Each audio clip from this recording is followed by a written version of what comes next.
ते आमदार झाल्यानंतरच शेवटी मैत्री अशी नाही, तो फार वयानं लहान आहे माझ्या. बरं. तो ज्युनियर आहे, अच्छा. मी सिनियर आहे. मंत्री व्हायचा म्हणून एकमेकाला पाडापाडी करणं, बरं. तो मंत्री होईल म्हणून त्याला पाडणं, असं हे पूर्वी घडत होतं. बरं. ते आपण टाळायचं असं ठरलं आम्ही. ओके. फोटो आपण एक आत एक आणि बाहेर काय संबंध नाही, काय होईल ते होईल राजकीय परिणाम. अच्छा. कोणाला फसवायचं नाही, कोणाला विश्वासघात करायचा नाही. तुमच्या आणि सतेज पाटलांची मैत्री कधीपासूनची आहे? नाही नाही, या राजकारणामध्ये ते आमदार झाल्यानंतरच शेवटी मैत्री अशी नाही, तो फार वयानं लहान आहे माझ्या. बरं. तो ज्युनियर आहे, अच्छा.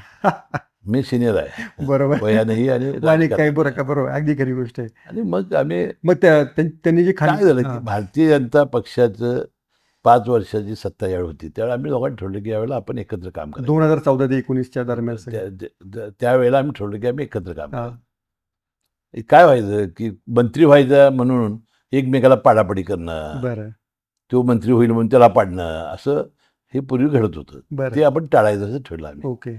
आणि आम्ही दोघांनी मग जिल्ह्याची सगळी संस्था, हो, म्हणजे महानगरपालिका असेल, जिल्हा परिषद असेल, बाजार समिती असेल, जिल्हा मध्यवर्ती बँक, मी आजही चेअरमन आहे त्याचा, हो. त्यानंतर गोकुळ, दुसम, असे अनेक एकत्र आलो आणि आम्ही या सगळ्या निवडणुका जिंकल्या. ओके. पण अजूनही असं वाटतं म्हणजे भाजप सोबत जाण्यापेक्षा जरा बंटी पाटलांबरोबर थोडंसं सुकर. नाही, आता राजकीय प्रवास हा बीजेपी युतीवर आहे, तिथं राहणारच. बरं. ओके. सहकारी संस्थेचा वेगळा आहे ते. अच्छा. आता त्यावेळेला निवडणुकी वेळा काय ठरलं त्यावेळेला होईल. आता पण असं तुम्हाला कोल्हापूरच्या लोकांना कसं काय जमतं? मला विशेष वाटतं की बाबा राज्याच्या राजकारणात वेगळी भूमिका, लोकलला मात्र तुम्ही कारखान्यात, ह्या कारखान्यात परत वेगळी, त्या कारखान्यात परत वेगळी. संस्था अनेक आहेत, त्या चांगल्या चालल्या पाहिजेत. बरं. या पद्धतीनं आमचं काम असतं. ओके. अच्छा. तुम्हाला धनंजय महाडिकांनी बुलेटवर चक्कर पण मारली. आता धनंजय महाडिकांच्या धनंजय महाडिक आता आमच्यावर आहे. तुमच्यावर आता गेल्या एकदा लोकसभेला सुद्धा त्यांना फार मोठ्या ह्यानं मी खासदार संजय मंडलिकांना पराभूत करून मी धनंजय महाडिक खासदार करण्यामध्ये सुद्धा मी पुढाकार घेतला होता. बरोबर. 2014 गेल्या वेळा त्यानंतर जमलं नाही त्यांना. बरोबर.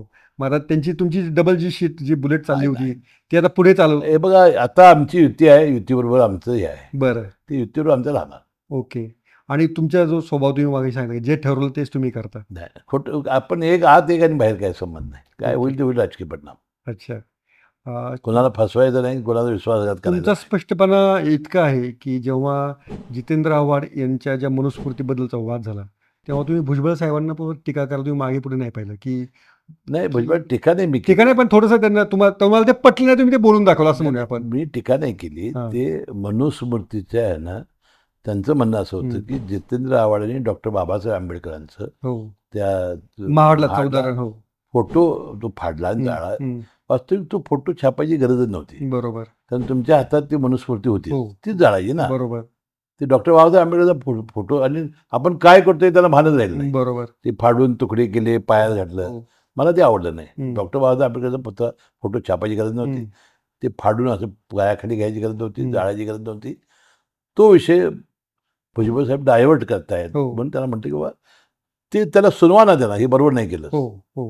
आणि मग मनुस्मृती करतोय, ते योग्य करतोय वगैरे, तुमचं काय म्हणायचं मत मांडा. मनुस्मृतीमध्ये सगळ्याच विरोध आहे. ओके. म्हणून मी भुजबळ साहेब, हे तुम्ही त्याला सुनवा, त्याला म्हणजे हे बरोबर नाही केलं. भुजबळ साहेब त्याच्यावर तुम्हाला काय नंतर काय नाही बोलले, त्यांना पटलं असावं, ते पटलं असावं असं मला वाटतं. आणखीन एक तुम्ही जर स्पष्टपणे आले मंत्रिमंडळ बैठकीत पण तुम्ही असं स्पष्टपणे बोलता. नाही, आता हे बघा, जे विषय असतात त्यावर बोलायचं असतं. बरं. जे आपल्याला वाटतं ते बोलायचं आपण. ओके. शेवटी काय असते की आमचे कॅबिनेट होण्याआधी आमची प्री कॅबिनेट असते. बरं. त्यामध्ये कुठल्या विषयावर काय करायचं ते चर्चा होते. बरं. त्यामुळे सिनियर माणसं आमची जास्त बोलतात. ओके. दादा असतील, उपमुख्यमंत्री किंवा भुजबळ साहेब असतील किंवा दिलीप वळसे पाटील साहेब, हे तिघं जर मला तिथं सिनियर आहेत. बरं. ते बोलतात ते एकेका विषयावर. बरं. आणि शेवटी काय, हा सगळ्यांनी एकत्र येऊन काम करायचा विषय आहे. ओके. त्यामध्ये काही कुणाचं काय धुणं काढणं किंवा असं नाही. बरं. एखादा चुकीचा प्रस्ताव आला तर हे असं नाही, असं केलं तर चांगलं होईल. बरोबर. एवढ्या पुरतं म्हणायचं असतं. अच्छा. पण तिथे काय भाऊबंदकी असत नाही. ओके.